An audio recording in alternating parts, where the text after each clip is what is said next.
able to find out the problem. And so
हाँ sir can we start sir आपका mic मैंने mute कर दिया था please can you unmute your mic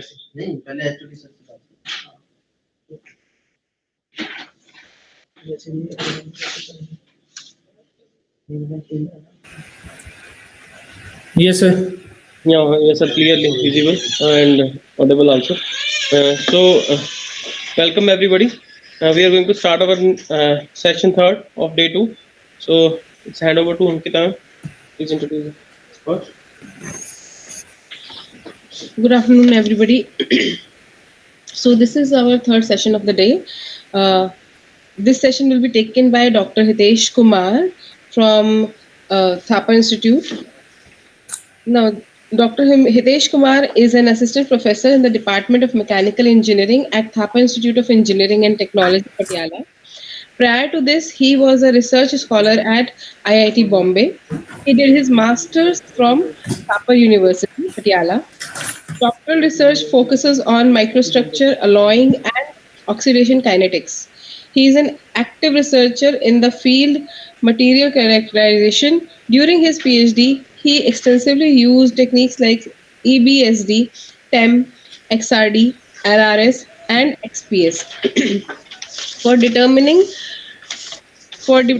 the structural phases, chemical nature, and composition of the oxide scale. He has also published 10 research papers during his PhD in reputed journals like Acta Materialia and Scripta Materialia. Now, Dr. Dr. Hitesh's research interests are electron microscopy, texture, material characterization. He has published over 17 research papers in reputed journals. He has published 4 conference papers, and he has 2 research collaborations with VSSC ISRO, and he has also organized a one-day short-term training program on nanomechanical testing. He has been awarded Gold Medal for Outstanding Coordination in NSS MMU Mulana. He is recipient of Letter of Appreciation from Principal MMU Mulana for outstanding contribution in organizing University Fest in 2012. He has received partial financial assistance through ECOTOM committee to attend 18th International Conference on Textures of Materials in 2017. Sir, we are privileged to have you as a speaker on our FDP. Please start your lecture. Thank you. Thank you, ma'am. Thank you all, and it's my pleasure to present this small topic in front of all of you. As discussed or as told by ma'am, so my main topic is basically is more or less towards the how characterization we can do through whatever we are going to get from the additive manufacturing material, and what are the issues which we face during the manufacturing of through additive manufactured through the way. So, the topic is effect of processing parameter on microstructure and mechanical behavior of additive manufactured material. So the scheme of presentation is going to be first the introduction, then literature, which authors reported, and what are the issues they faced during manufacturing of the material, and then third, I'm going to present one small paper of which is basically in that we basically focus on nickel-based superalloy alloy in Cornell 718, and we basically produce or we manufacture this material with the help of electron beam melting process, and then this work which has been done. It is a collaboration of University of West Sweden. The manufacturing done by one of my collaborator in the University of West, that her name is Sneha Goel, and then the characterization part all done in IIT Bombay during my PhD work. And then as already told by ma'am, at 2021 I joined Thapar. Then I tried to work on again the additive manufacturing material. So in that, here one small paper again we published in polymer composite. It's basically orthopedic screws which is basically manufactured through rapid prototyping methods, and this is basically FEM based through, and then we the conclusion of overall the whatever papers we discussed. So what additive manufacturing is, it's a basically automatic construction technology of physical objects using solid free-form fabrication. It firstly introduced in 1980. Then how it is basically making of material by layer. So it's a basically one step and directly from molding to another part, and then the layer of the third. Okay, sir. Yes, Just a minute, sir. Are you moving the PPT? yes, sir. But it's not visible. I think you have presented. Now it has moved. I think you have not. Please just no. Just wait, sir. I think the PPT was not moving. It was just showing the first slide. Share the PPT again, sir. So is it visible now, sir? It is visible. Please take it to the full screen mode. It will be better for view Okay, sir. from the bottom part. Now it is full screen mode. Is it visible? No, it is not visible as full screen right now. It's still shown as. Now I'm moving it. Is it? No, sir. Yeah, it's moving now, but it is not in full screen mode. Sir, yeah, just you just go to the slideshow mode on your PPT. Just go to the slideshow mode. Sir, that what I'm.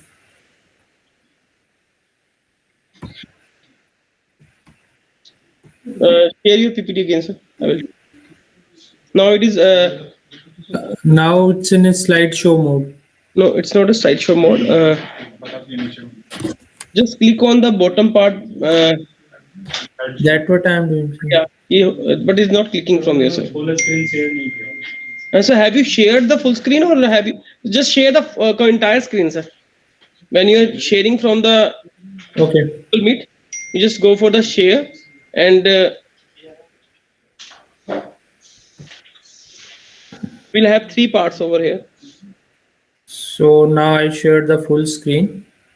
Just wait. Yes, sir. Now it is going to. You just open your PPT, sir.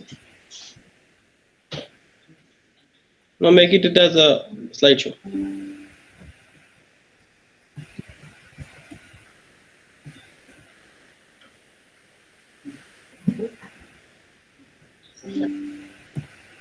कोई बात नहीं.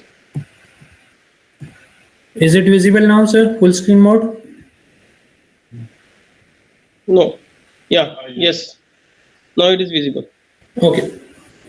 You will So start. the scheme of presentation is going to be the first, the introduction, then like whatever issues we are basically facing in the manufacturing of additive manufactured material. So either it is in a like a electron beam or a FDM base or select SLM selective laser or a BIM also. So then later I'll show you the one of my small papers which is basically published in Medtrans. It's on electron beam welding for nickel based superalloys. So the nickel based superalloys is basically we are focusing on iron 718, Inconel 718, which is basically used for the aerospace application. So and then whatever issues we face during the manufacturing of that part, and then later how we are basically characterize it, because in kernel 718 is basically contain three different phases. One is the delta, then gamma, and then gamma double prime. Gamma prime and the gamma double prime, how we can characterize with the help of electron microscopy, and how the EBSD is going to help that part. So that we are going to see in the later part of the presentation. Then the first paper is basically when I was doing PhD from IIT Bombay. It's a basically joint collaboration between University of West and IIT Bombay. So the manufacturing part, basically we can say, is done by one of my collaborators.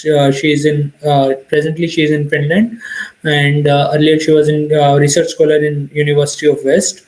And the characterization part and mechanical deformation part is basically taken care of IIT Bombay. And then as I told, I joined July 2021 in Thapar. So we thought of let's explore other parts of additive manufacturing and see how these materials we can use in biomedical application. The first part we basically used metals, but in the second we are basically more focused on the polymer base, because as we know right now in Thapar we don't have metal based 3D printing. So soon we are going to purchase that one. And then the same we see in the edit biomedical application point of view, and then the conclusion, like how we are going to deal with and what are the basic problems we face during that part. So the first, I'll give you a brief or small introduction about the additive manufacturing. It's basically automatic construction technology of physical object in a solid free form fabrication. It started in 1980 or way beyond that, but it's a basically material formation of material through layer by layer. So when you are doing a layer by layer formation, then there are around to be 140 combinations we can try to generate a single material with the help of additive manufacturing. If this is these 140 basic parameters is basically later on going to affect material properties. So those are the things which we are going to see. The first part is basically how we are going to produce it. The first is a CAD model design. So there are three ways through which we can give the input of additive manufacturing part. The machine. The first is a CAD model design. The second is reverse engineering, and the third one is basically if we are talking about in biomedical application, as one of my paper is on biomedical application. In that you are also can take the input file with the help of CT scans or MRI scans, that will directly going to work as the input parameter or input design for additive manufacturing material. So then we basically make the CAD model, then convert into STL format, and then this the layering of the STL file, uh, because the like you are going to produce it by layer, so layering it, cross sectional layering is important. How much layering thickness you are going to give in one particular layer, and then what is the scan speed is going to be there during the additive manufacturing part. And then later on the construction of the model, because after layering you can directly put your model in the additive manufacturing machine, and then the construction of the model is going to be taking place. So yes, in additive manufacturing, one of the other factor is basically problem is uh, roughness of your material. So the material, and that also is going to depend how much scan speed or how much thickness of your layer you are giving, basically, or the length of your layer thickness. So that is going to affect the finishing of your model. So these are the basic parameters which we do mostly do during the construction of material through additive manufacturing method. So in if we'll talk about how many metal additive manufacturing technologies are available in the market, there are three basically subdivision we used to do. One is the powder bed fusion method, another is a direct energy deposition, and the third is the sheet lamination. So again in the powder you can divide into selective laser melting. Selective laser melting mean to say you are going to spill the powder uh, throughout the bed, and with the help of laser you are going to melt it, and then the construction will be going to be taken place. Then the direct metal laser sintering and selective laser sintering is going to be the another part. In this in all of three, the our source is basically laser, but the fourth one is basically electron beam melting. So in the first three parts where we are more focused towards the input or the starting point is a laser, but here we are basically using electron beam to melt all these parts. So in DED is basically direct energy deposition, is nowadays is more people are mostly using these type of techniques. This is basically to let's suppose if we'll talk about powder bed or a direct energy powder bed, basically you are going to use ample sample, or you are basically using more weight of the powder. But in direct energy deposition, where the cracks or where whatever way you are going to produce, you can directly use that. So the overall wastage of material is going to be very less in direct energy deposition as comparison to